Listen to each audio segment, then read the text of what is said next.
সব ঠিক আছে, দালান কোঠা ঠিক আছে, সৈন্যবাহিনী, অস্ত্র শস্ত্র, ব্যালট বাক্স সবই ঠিক আছে, শুধু ভোটার নাই। ভোটারের খরা চলছে।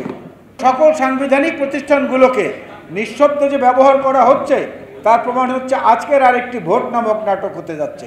সেখানেও দেখবেন সব ঠিক আছে, দালান কোঠা ঠিক আছে, সৈন্যবাহিনী, অস্ত্র শস্ত্র, ব্যালট বাক্স সবই ঠিক আছে, সব কিছু ঠিক আছে, প্রিজাইডিং অফিসার, পোলিং অফিসার সব আছে, শুধু ভোটার নাই। ভোটারের খরা চলছে। বাংলাদেশ জাতিসংঘের মানবাধিকার সনদে স্বাক্ষরকারী একটি দেশ। এই মানবাধিকার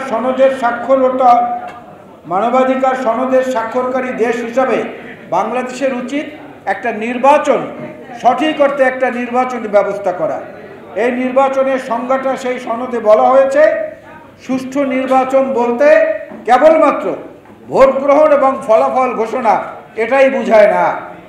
সুষ্ঠু ভোট বলতে বোঝায় সেই ভোট যেই ভোটে সমস্ত জনমানুষেরা আকাঙ্ক্ষা থাকে অংশগ্রহণ করার, এবং যারা হেরে যায় তারাও সানন্দে সেই ফলাফল মেনে নেয়। এইটা হচ্ছে সুষ্ঠু নির্বাচন। এর ধারে কাছে, এর হাজারো মাইলের মধ্যেও বাংলাদেশ আওয়ামী লীগ বর্তমানে নাই।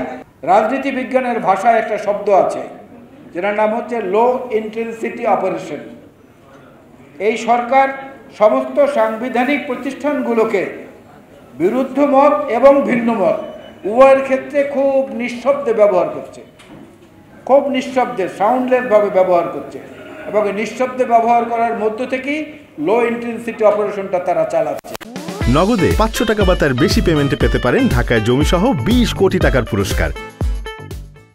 বলতে চাই, বাংলাদেশের গণতন্ত্র মুক্তির প্রসব বেদনায় ভুগছে। বাংলাদেশের গণতন্ত্র বাংলাদেশের মানুষের জীবনে একটা নব দিগন্ত উন্মোচনের অপেক্ষায় আছে। প্রভাত খুব বেশি দূরে নয়, প্রভাতের আলো ক্রমশ দেখা যাচ্ছে। সে আলোর কাছাকাছি পৌঁছে দেওয়ার দায়িত্ব বাংলাদেশ জাতীয়তাবাদী দলের।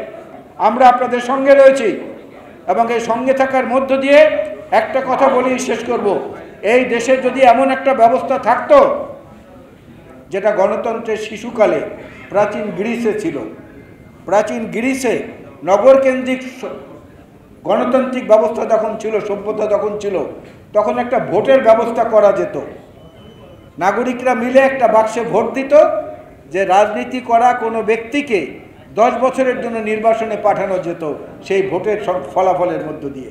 আজকে সেই ব্যবস্থা ফিরিয়ে আনার কোনো পদ্ধতি থাকলে সেখানেও আমরা গিয়ে একবার আঘাত করে দেখতাম যে সেই পদ্ধতিটা ফিরিয়ে আনা যায় কিনা। জাগপার আজকের এই কর্মসূচি কথার মধ্যে, কাজের মধ্যে সমন্বয় রেখে ভবিষ্যতে এগিয়ে যাক। আমরা আপনাদের পাশে রয়েছি। আন্দোলন সংগ্রামে আপনারাও আমাদের পাশে আছেন, ছিলেন, প্রমাণিত।